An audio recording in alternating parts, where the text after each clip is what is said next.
Hello नमस्कार, जय हिंद प्यारे बच्चों। देखो देखो भाई, ये ना 10th क्लास का एक बेहतरीन सा चैप्टर है हमारा पर्यावरण, जो कि बहुत ही इंपॉर्टेंट है। तो हिंदी माध्यम के बच्चों के लिए ना ये बहुत ही ज्यादा इंपॉर्टेंट है। देखो भाई, ये क्या है, हमारा पर्यावरण एक चैप्टर हमको समझना है। छोटा सा चैप्टर है, बोर्ड में इसमें से 2-3 नंबर क्वेश्चन आ जाते हैं। तो क्या है इसमें, हमारा पर्यावरण। पर्यावरण का मतलब है सभी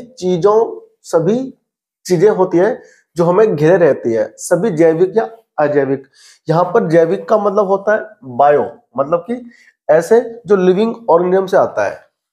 जैसे ना सभी जैविक है, तो जैविक का मतलब क्या होता है, जैविक का मतलब होता है जो बायोलॉजिकल होती है, जैसे कि पेड़ पौधे है ना, फल, ये सब्जियां, छिलके जो होते हैं जिनके हम लोग फेंक देते हैं, इन्हें हम लोग कहते हैं जैविक। अजैविक का मतलब होता है, अजैविक का मतलब होता है जैसे कुर्सियां, प्लास्टिक की चीजें, पॉलीथीन जो आते हैं, ये सब अजैविक है। तो इनसे क्या होता है कि हमारे आसपास कूड़ा कचरा बन जाता है ना, तो उन्हीं का क्या होता है, सभी चीजें शामिल होता है। तो हमारे इन्वायरमेंट में दो प्रकार की वस्तुएं होती है, एक जैविक और एक अजैविक। जैविक तो आप लोग समझ गए, और अजैविक भी। जैविक जैविक व अजैविक घटकों के पारस्परिक मेल से क्या बनता है, परितंत्र बनता है। परितंत्र को बोलते हैं इसमें इकोसिस्टम, मतलब कि जहां आसपास आप रहते हो ना, वहां सभी वस्तुएं होती है, उन सभी वस्तुओं को हम लोग क्या कहते हैं, परितंत्र। यानी कि हम एक परितंत्र में ही रहते हैं। वहां पर पेड़ है, पौधे हैं, पशु पक्षी है, पॉन्ड्स है ना, ये सब क्या है, परितंत्र है। तो जैविक व अजैविक घटकों के पारस्परिक मेल से क्या बनता है, परितंत्र बनता है। एक परितंत्र में जीव जो होता है भोजन के लिए एक से दूसरे पर निर्भर रहता है। मतलब कि मान लो हम लोग जो है क्या है, विषमपोषी जीव हैं, तो हम भी तो मतलब कि सब्जियां खाते हैं, तो हम भी किसी पे डिपेंड है। ऐसे ही सांप होता है, वो मेंढक को खाता है। ऐसे ही शेर है, वो छोटे जानवरों को। तो यानी कि हर जीव क्या है कि एक दूसरे पे निर्भर होते हैं। तो वे क्या होते हैं, आहार श्रृंखला व जाल बनाते हैं। आहार का पूरा श्रृंखला बनता है, और क्या होता है वहां पर, उसका एक जाल बनता है। मनुष्य की गतिविधियों के कारण हमारे पर्यावरण में क्या आ रही है, लगातार गिरावट आ रही है ना। जैसे कि जनसंख्या बढ़ रही है, तो लोग जंगल वगैरह भी काट रहे हैं। तो जब जितनी जंगलें कटती हैं, उतनी क्या होता है, पर्यावरण का उतना ही नुकसान होता है। तो ये बहुत सारी समस्याएं उत्पन्न हो रही है। तो वह समस्याएं उत्पन्न हो रही है, ओजोन परत का ह्रास हो रहा है, कचरे का निपटाना। आपने देखा होगा ना, आपके शहरों में बहुत सारे कचरे के ढेर बन जाते हैं, जैसे कि दिल्ली में भी है, और यहाँ लोनी में भी है बहुत सारे कचरे का ढेर। तो ये सारी क्या है, जनसंख्याएं बढ़ रही है तभी तो उत्पन्न हो रही है। तो कैसे हमें इनसे निपटना है, क्या इनका निपटान है, हमें वही पढ़ना है इस चैप्टर में। तो सबसे पहला टॉपिक आता है बच्चों आपके इस चैप्टर में, पारितंत्र क्या होता है। एक्चुअली पारितंत्र को हम लोग इंग्लिश में अगर देखें तो इंग्लिश में से कहते हैं इकोसिस्टम। क्या कहते हैं, इकोसिस्टम। तो इकोसिस्टम क्या होता है, परिभाषा देखो। सबसे पहले, एक क्षेत्र के सभी जीव व अजैविक कंपोनेंट, कंपोनेंट मतलब होता है घटक, कंपोनेंट मिलकर एक परितंत्र का निर्माण करते हैं। मतलब कि जस आप जहां भी रहते हो ना, आपके एनवायरनमेंट में, वहां पर दो प्रकार की वस्तुएं हैं, एक तो जैविक और एक अजैविक। तो जो जैविक होता है वो होता है जो हमारा फल सब्जियां, ये जो जीव जंतु है, जो लिविंग ऑर्गेनिज्म है, जो सजीव है, वो तो आ गए जैविक में।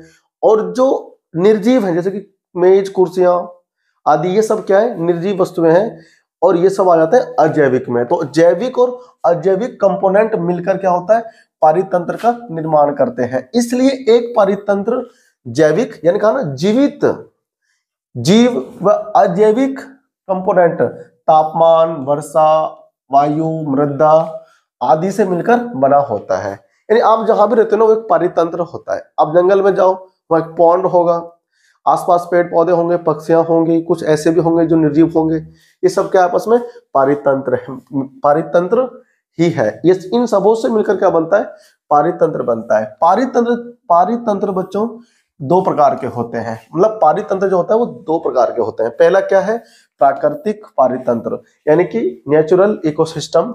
और दूसरा होता है मानव निर्मित पारितंत्र।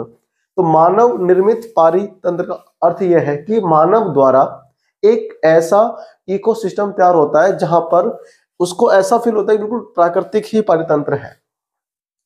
यानी कि सबसे पहले हमें जानना है प्राकृतिक पारितंत्र क्या होता है। पारितंत्र जो प्रकृति में विद्यमान है, जैसे आप जंगल में जाओ, पौंड है या फिर जहां पर रहते हो, वो भी क्या एक पारितंत्र है। जैसे जंगल हो गया, सागर हो गया, झील हो गया, ये सभी पारितंत्र क्या है, प्राकृतिक रूप से ही इस पृथ्वी पर बने हुए हैं। इसे किसी इंसान ने नहीं बनाया है, इसे हम कहते हैं प्राकृतिक पारितंत्र। समझ में आया? देखो फिर आता है बच्चों इसमें मानव निर्मित पारितंत्र। मानव निर्मित जो मानव मनुष्य द्वारा हम लोग खुद ही तैयार करते हैं उसे, यानी जो पारितंत्र मानव ने निर्मित किए हैं, मनुष्य ने बनाए हैं, उन्हें मानव निर्मित पारितंत्र कहते हैं। खेत, जलाशय मतलब कि स्विमिंग पूल होता है इसके अंदर, बगीचा, ये इंसान लोग क्या करते हैं, बनाते हैं खुद वहां जाकर के, है ना। भाई आपने खेत बो दिया, वो एक पारितंत्र हो गया। यानी कि स्विमिंग पूल हो गया, वो एक पारितंत्र हो गया। या पॉन्ड आप कह सकते हैं, पॉन्ड भी ना क्या होता है, वो मानव द्वारा ही निर्मित किया जाता है। बगीचा हो गया, बाग बगिया हो गई, ये सब चीजें क्या है, ये सब मानव के द्वारा ही बनाए गए एक पारितंत्र होते हैं। अगर कोई बाग है तो वहां पर पेड़ पौधे होते हैं, मतलब कि वो लिविंग थिंग है, जीवित है, जीव है। और वहीं पर ही क्या होता है, प्लास्टिक वगैरह भी होता है, या निर्जीव होता है, मृदा है, वायु है, ये ना, ये सब नॉन लिविंग थिंग है। तो ये सब भी क्या होते हैं, पारितंत्र के कंपोनेंट्स होते हैं, घटक होते हैं। अब ये होता है पारितंत्र के कौन कौन से होते हैं कंपोनेंट्स। कंपोनेंट्स का मतलब होता है घटक। देखो अब इसमें क्या है, पारितंत्र के घटक यानी components of ecosystem. Components of ecosystem. तो इकोसिस्टम के कंपोनेंट्स कौन कौन से हैं बच्चों?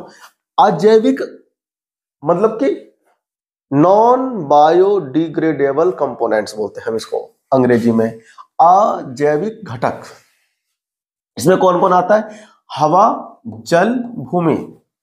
और जैविक में आता है बच्चे पौधों और जानवर। जो पौधे होते हैं, पेड़ पौधे हो ना, वो सब कहाँ आते हैं, जैविक में। और जो हवा, जल, भूमि है, ये सब आते हैं अजैविक, हाँ अजैविक में आते हैं। तो अब क्या होता है बच्चों कि जो जैविक होता है, जैविक के भी 3 पार्ट्स होते हैं। कितने होते हैं? 3 पार्ट्स होते हैं। पहला आता है उत्पादक, दूसरा होता है उपभोक्ता, और तीसरा होता है अपघटक। ठीक है ना। अब ये जो हमारे पास उपभोक्ता है, ये हमारे पास कुल 4-5 टाइप के, देखो 4 टाइप का हमारे पास क्या है, उपभोक्ता है। उपभोक्ता का मतलब होता है कि जो उपभोग करता है, जो कुछ खाता है, जो कुछ लेता है।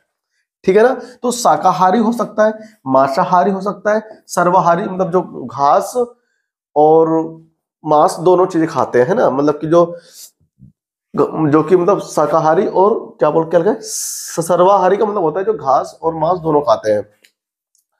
परजीवी मतलब, परजीवी क्या होता है, परजीवी एक ऐसा ऑर्गेनिज्म होता है जो जिस चीज पर रहता है वो उसी का उपभोग करता है, मतलब उसी को खाता है। मान लो कि अगर जोंक है तो जोंक क्या होता है, किसी चीज पर अगर रहता है तो उसी से खून चूसता है, वो ना, जैसे भैंस पे जोंक है तो वो उसी से खून चूसता है। मतलब जिस चीज पर एक जीव रहता है उसी जीव से वो क्या करता है, अपना भोजन भी प्राप्त करता है, उसे हम कहते हैं परजीवी।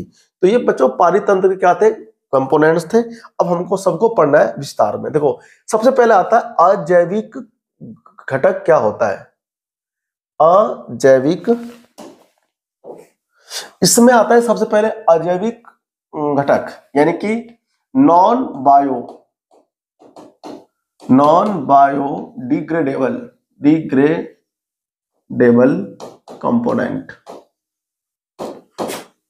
ये इसकी अंग्रेजी की हेडिंग है। क्या होता है ये? सभी निर्जीव होते हैं, जैसे हवा, पानी, भूमि, प्रकाश और तापमान आदि मिलकर क्या करते हैं, अजैविक घटक का निर्माण करते हैं। मतलब नॉन बायोडिग्रेडेबल कंपोनेंट्स को बनाते हैं। उसमें कौन आते हैं, अजैविक घटक। सभी निर्जीव जो होते हैं जैसे हवा, पानी, भूमि, ये सब होते हैं किसमें, अजैविक में। फिर आता है बच्चों जैविक।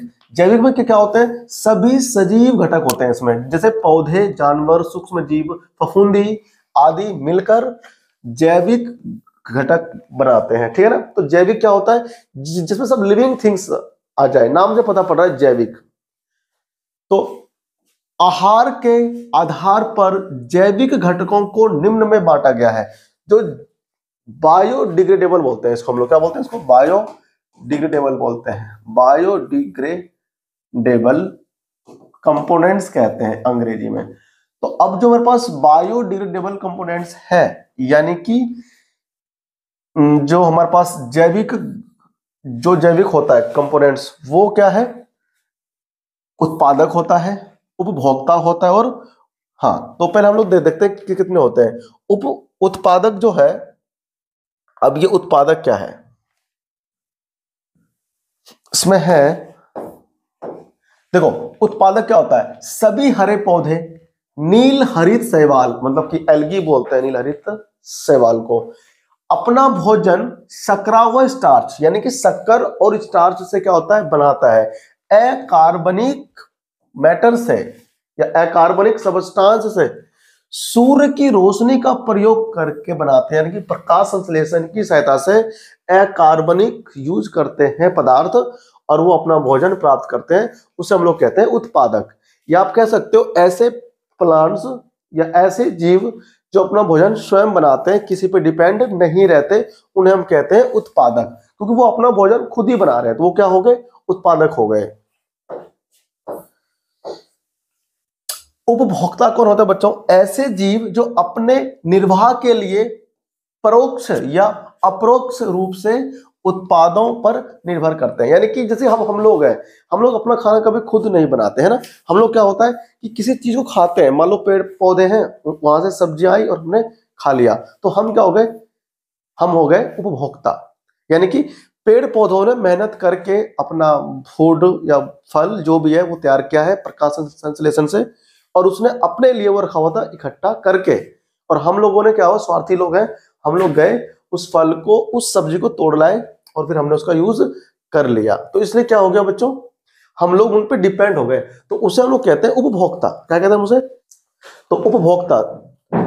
तो उत्पादक होता है जो कि स्वपोषी होता है, जो अपना खाना स्वयं बनाते हैं, वो होता है उत्पादक होता है, तो आ रहा समझ में, वो होता है उत्पादक। उपभोक्ता वो होता है जो किसी चीज पर निर्भर करता है, यानी कि विषमपोषी आप कह सकते हो, हेट्रोट्रोप्स, जो कि किसी दूसरे ऑर्गेनिज्म पे के ऊपर डिपेंड करता है, वो खाना उनसे लेता है। तो ऐसे जीव जो अपने निर्वाह के लिए अपरोक्ष रूप से उत्पादकों पर निर्भर करते हैं, मतलब कि डायरेक्ट हो या इनडायरेक्ट हो, वो निर्भर करता है किसी अन्य जीव पर अपने भोजन के लिए। अब हम लोगों को बात करना है उपभोक्ताओं का। उपभोक्ताओं को हम लोग बांट सकते हैं, देखो पहला क्या हो सकता है, शाकाहारी, होता है ना, कुछ लोग दोनों चीज खाते हैं, मांस भी और सब्जियां भी। तो जो लोग केवल पौधे व पत्ते खाने वाले होते हैं, जैसे कि बकरी, हिरण, है ना, ये होते हैं हमारे पास कौन, शाकाहारी।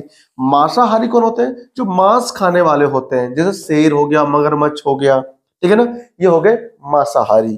फिर कौन होता है, सर्वाहारी, का मतलब होता है जो मांस व पौधे दोनों खाने वाले होते हैं, जैसे कौवा, मनुष्य, ये मनुष्य भी हो गया, है ना।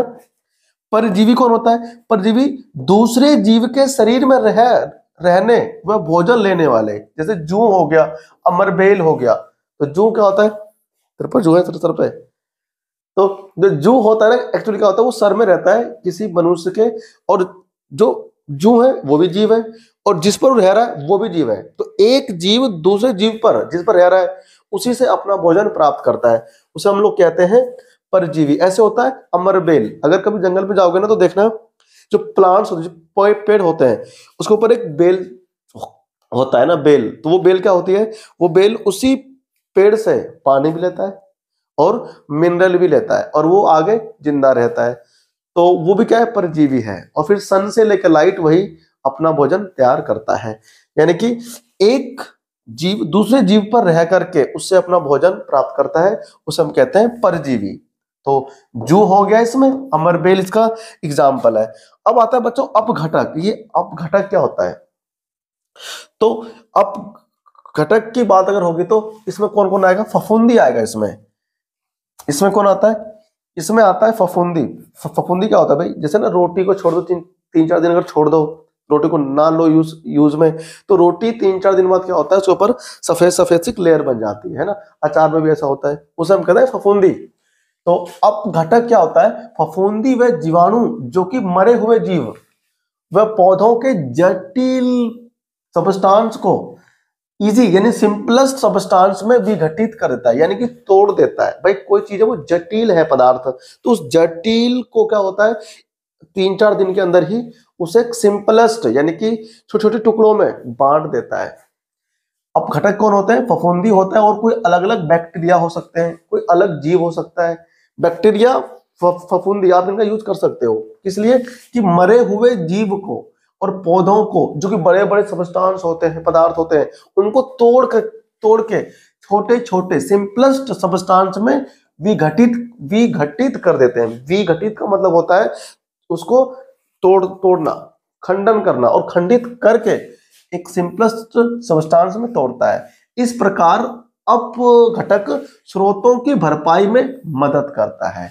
यानी कि ये बड़ा इंपॉर्टेंट लाइन है कि जो अपघटक होता है वो कैसे हेल्प करता है, हमारी जो स्रोत है उसकी भरपाई करता है। यानी आप ये भी कह सकते हो कि एक सबस्टांस को तोड़ करके उसका ऊर्जा जो होता है ना, एक रूप से दूसरे रूप में परिवर्तित कर देता है, उसे हम लोग बोलते हैं अपघटक, जो कि हमारे लिए काफी सहायक है। नेक्स्ट है बच्चों हमारे पास आहार श्रृंखला। क्या है? हरा, हाँ, तो फूड चेन बोलते हैं हम इसको, फूड चेन, आहार श्रृंखला। इसके अंदर हम लोगों को यह पढ़ना होता है कि कैसे कोई पारितंत्र के अंदर एक जीव दूसरे जीव के ऊपर क्या होता है, निर्भर रहता है। ठीक है ना, कौन किसे खाता है। देखो, आहार श्रृंखला एक ऐसी श्रृंखला है जिसमें एक जीव दूसरे जीव को भोजन के रूप में खाते हैं। यानी आपको इसकी परिभाषा बहुत ही आसान भाषा में यहां पे देखने को मिल रहा है। आहार श्रृंखला एक ऐसी श्रृंखला है जिसमें एक जीव दूसरे जीव को भोजन के रूप में खाते हैं। जैसे मान लो कि घास है, घास हो गया, घास खाता है हिरन और हिरन शेर को खा जाता है। तो ये क्या बना? ये बना एक उदाहरण है किसका? आहार श्रृंखला का। ठीक है ना। अब क्या है इसके अंदर? एक आहार श्रृंखला में उन जैविक घटकों को जिनमें ऊर्जा का स्थानांतरण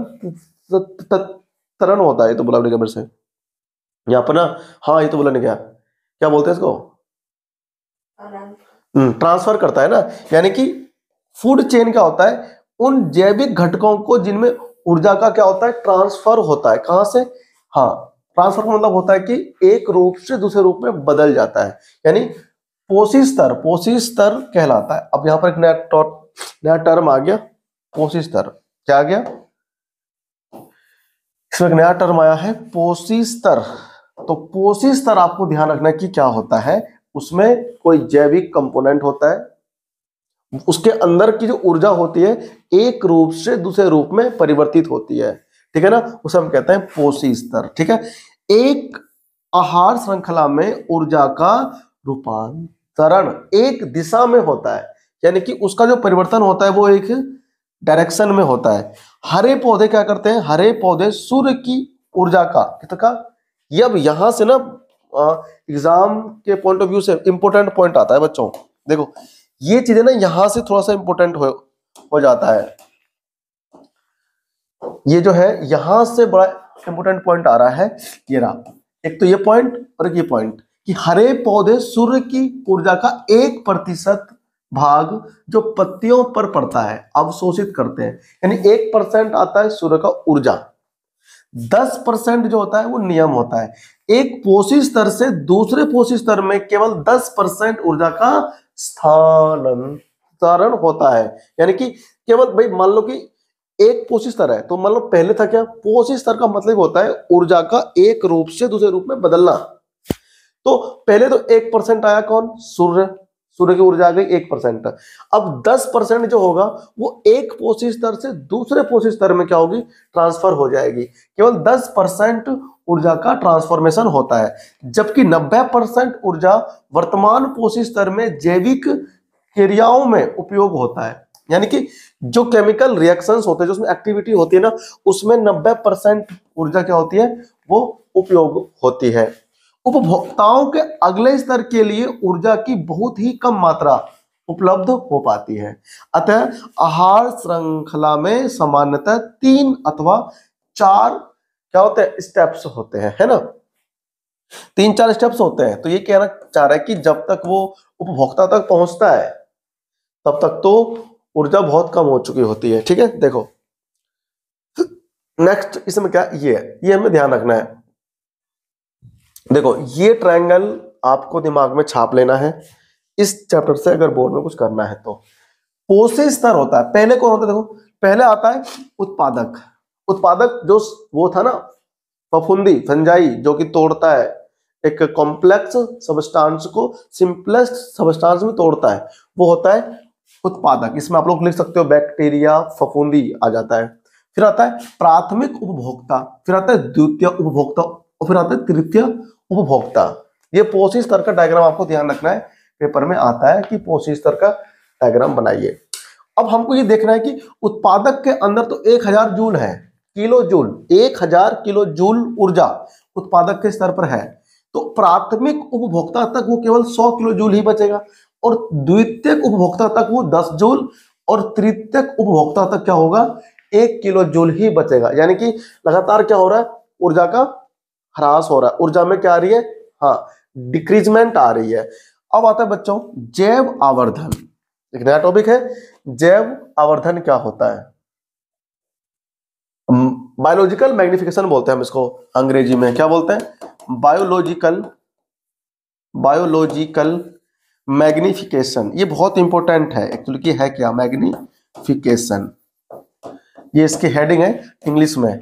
बायोलॉजिकल मैग्निफिकेशन क्या है, देखो बायोलॉजिकल मैग्निफिकेशन पेपर में 2 या 3 नंबर का पेपर में आ जाता है, तो इसको आप छोड़ेंगे नहीं, आप यहां से नोट्स कॉपी कर सकते हैं और याद क्या करना वो समझना ही है। देखो आहार श्रृंखला में हानिकारक रसायन की मात्रा में एक पोषी स्तर से दूसरे पोषी स्तर में जाने पर वृद्धि होती है, इसे जैव आवर्धन कहते हैं। फिर समझते हैं, आ जाओ एक बार, समझ में नहीं आया हो तो। आहार श्रृंखला में हानिकारक रसायनों की मात्रा में एक पोषी स्तर से दूसरे पोषी स्तर में जाने पर वृद्धि होती है। मतलब मान लो कि कुछ पहले पौधे थे, पौधे ने क्या करा, केमिकल्स लिए कहां से, जमीन से, ठीक है, मृदा से, मट्टियों से उसने क्या लिए, मट्टियों से लिए कोई केमिकल एब्जॉर्ब किया, मतलब उसने कोई रसायन अवशोषित कर लिया। तो रसायन अवशोषित करने के बाद क्या हुआ, पौधे के अंदर तो जो फल है उसमें पहुंच गया। अब उस फल को किसने, दूसरे व्यक्ति ने खाया या किसी जीव ने उसको खाने के बाद में क्या हुआ, खाने के बाद में उसका रसायन जो होगा उस जीव में पहुंच गया। अब वो जो रसायन पहुंचा उस जीव के अंदर तो उसमें क्या हो गई, वृद्धि हो गई, है ना, इस तरह वृद्धि हो गई।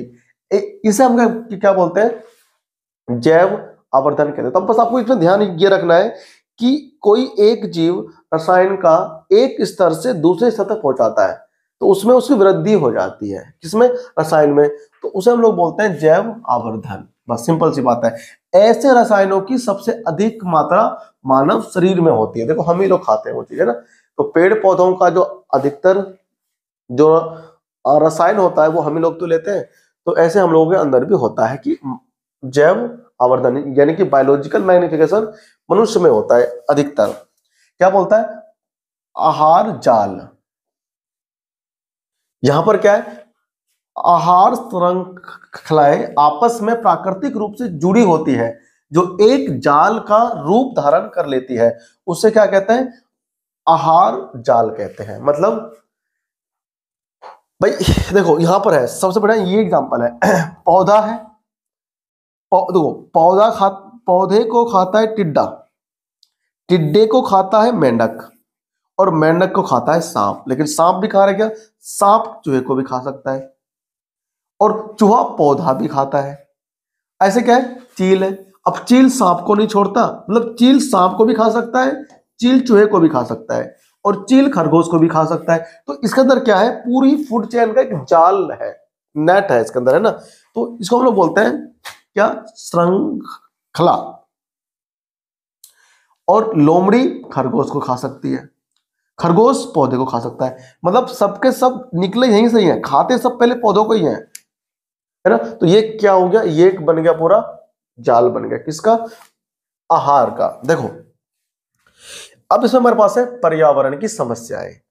ये समस्याएं कौन कौन सी है जो हमारे सामने खड़ी होती है वातावरण में, इन्वायरमेंटल इशू हम लोग इसे कह सकते हैं इंग्लिश भाषा में। देखो, पर्यावरण की समस्याएं क्या है? पर्यावरण में बदलाव हमें प्रभावित करता है। जो प्राकृतिक ने हमें पर्यावरण दिया है, हमें उसी पर्यावरण को बचाना होता है, और हमारी गतिविधियां भी पर्यावरण को प्रभावित करती है। इससे पर्यावरण में धीरे धीरे क्या आती है? गिरावट आ रही है। जैसे ना आजकल हो रहा है ग्लोबल वार्मिंग हो रही है, तो वो पर्यावरण के अंदर जो है ना पेड़ पौधे कट रहे हैं, उसी की वजह से हो रही है, जिससे पर्यावरण की समस्याएं उत्पन्न होती है। जैसे प्रदूषण हो रहा है, वनों की कटाई हो रही है, इन्हीं से तो हो रहा है। फैक्ट्री धुआं निकल रही है, पर्यावरण पहले था शुद्ध, अब हो गया अशुद्ध, हम लोगों को बीमार करती है फिर वो, है ना। ओजोन परत सबसे बड़ा इसका एग्जाम्पल है कि पहले कितना अच्छा था, अब उसमें छेद हो गया है तो हॉल हो गया है। तो क्या हो रहा है? अल्ट्रा वोलेट रेडिएशन जो है कंटिन्यू सन से हमारे ऊपर आकर के पड़ रही है।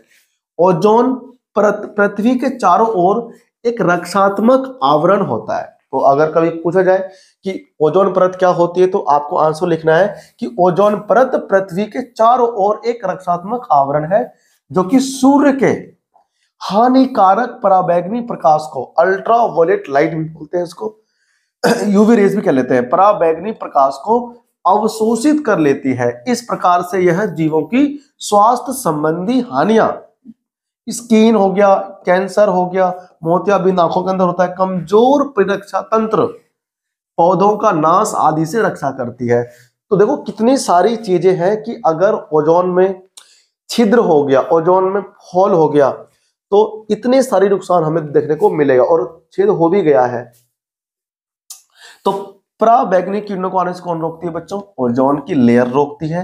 पृथ्वी की आप कह सकते हो एक रक्षात्मक आवरण है, ठीक है ना, जो उसको बचाती है। मुख्य रूप से ओजोन समताप मंडल में पाई जाती है। समताप मंडल क्या है कि हमारे पृथ्वी के ऊपर अलग अलग लेयरें होती है। जो सबसे ऊपर की लेयर होती है उसे हम लोग कहते हैं समताप लेयर, ठीक है ना, समताप मंडल, उसमें पाई जाती है कौन? ओजोन, ठीक है, जो कि हमारे वायुमंडल का हिस्सा है। जमीनी स्तर पर ओजोन एक घातक जहर है। यानी आप ये कह सकते हैं कि जमीनी स्तर पर ओजोन एक घातक जहर भी होता है, ठीक है। आप उसको इनहेल नहीं कर सकते, लेकिन हमारे लिए रक्षा भी करता है। ये किससे? पराबैंगनी किरणों से। अब आता है बच्चों ओजोन का निर्माण कैसे होता है। ये यहां से ना इसको जरूर लिख लो, ये पेपर में 100% आ जाता है। ये तो इस फेवरेट टॉपिक होता है एग्जामिनर का कि ओजोन का निर्माण कैसे होता है। फॉर्मेशन ऑफ ओजोन, ठीक है ना, O3 बोलते हैं। ओजोन का फॉर्मूला होता है O3। अब क्या हो गया? ओजोन का निर्माण कैसे होता है? रासायनिक देखो परिणाम क्या है। सबसे पहले भाई देखो क्या होता है, हमारे पृथ्वी पर इन्वायरमेंट में क्या है? O2 होता है, ऑक्सीजन गैस होता है। ऑक्सीजन गैस क्या होती है? ऑक्सीजन गैस के ऊपर आकर के पराबैंगनी जो यूवी रेज या फिर जो लाइट है, पराबैंगनी प्रकाश है, वो आकर के पड़ती है, यानी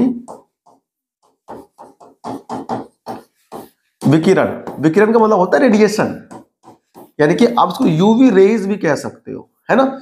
यूवी रेज आकर के पड़ती है और इस ऑक्सीजन को क्या करती है? तोड़ देती है अलग अलग ओ में। अब ये टूट गया। अब ये जो ऑक्सीजन टूटा है ये रह नहीं पाता है ऐसे। ये क्या होता है? ये दोबारा से वायुमंडल में जो ऑक्सीजन प्रेजेंट होता है, ऑक्सीजन जो प्रेजेंट होता है उससे ये ऑक्सीजन फिर से रिएक्शन कर लेती है और फिर O2 और वो बनता है O3, जो कि क्या होता है? गैस। इसे हम लोग कहते हैं ओजोन। देखो ये रहा, O2 गैस हो गया, यूवी रेज आती है, पड़ती है और दो ऑक्सीजन अणु में टूट जाती है। टूट गया। अब ये हर एक O2 क्या होता है? हर एक O क्या होता है? अगले O2 से रिएक्शन करके ओजोन का निर्माण कर लेती है, कर लेगी। तो ये ना ये बड़ा इंपॉर्टेंट सा है ये बोर्ड के पॉइंट ऑफ व्यू से, है ना, इसे हमें भूलना नहीं है। नेक्स्ट इसमें हमारे पास है बच्चों ओजोन लेयर का ह्रास। ओजोन की जो लेयर है उसमें ह्रास कैसे हो रहा है और हम उसे कैसे बचा सकते हैं। देखो ओजोन लेयर का ह्रास। 1985 में पहली बार अटलांटिका में ओजोन लेयर की मोटाई में क्या पाई गई? हाँ, कमी पाई गई, कमी पाई गई, जिसे ओजोन छिद्र के नाम से जाना जाता है। तो क्वेश्चन ये पूछता है कि सबसे पहले ओजोन लेयर में छिद्र कहां देखा गया? तो आपको लिखना होगा अटलांटिका में, ठीक है ना।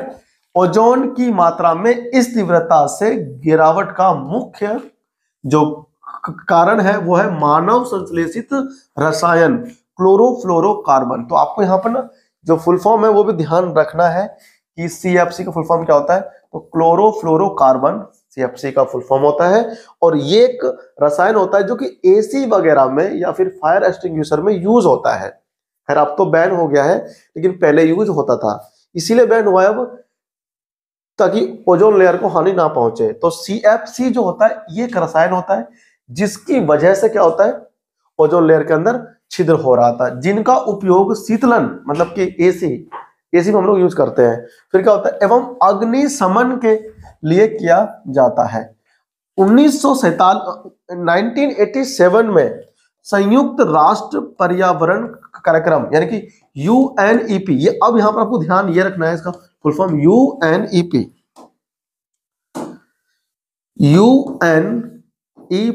इसका फुल फॉर्म पूछता है ये, संयुक्त राष्ट्र पर्यावरण कार्यक्रम में सर्वानुमति बनी कि CFC के उत्पादन को 1986 के स्तर पर ही सीमित रखा जाए, मतलब आगे हम इसका यूज नहीं करेंगे।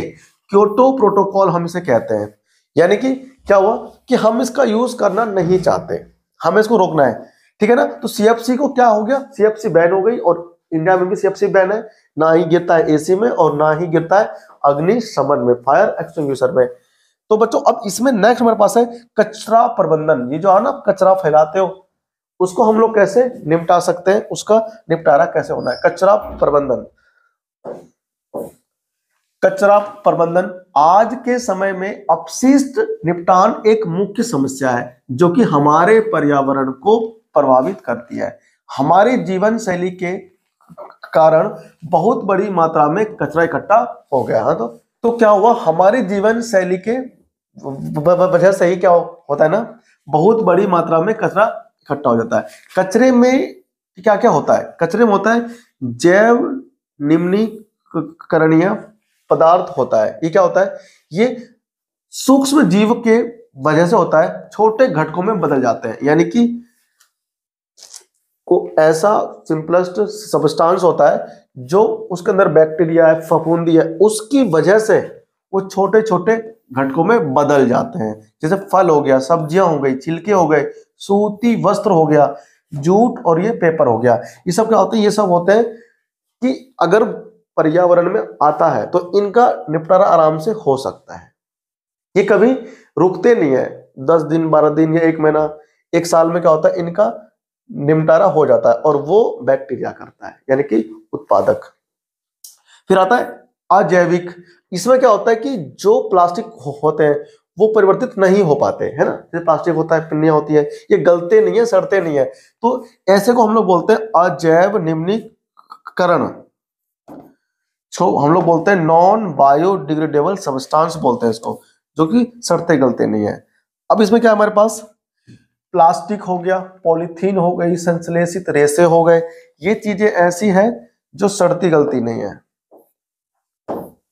सड़ती गलती नहीं है। रेडियो एक्टिव अपशिष्ट आदि ये सब क्या होते हैं, ये सब एग्जाम्पल है नॉन बायोडिग्रेडेबल सब्सटेंस का, इसका। यानी कि अब यहां पर क्या है, सूक्ष्म जीव एंजाइम उत्पन्न करते हैं जो कि सब्सटेंस को छोटे घटकों में बदल देते हैं।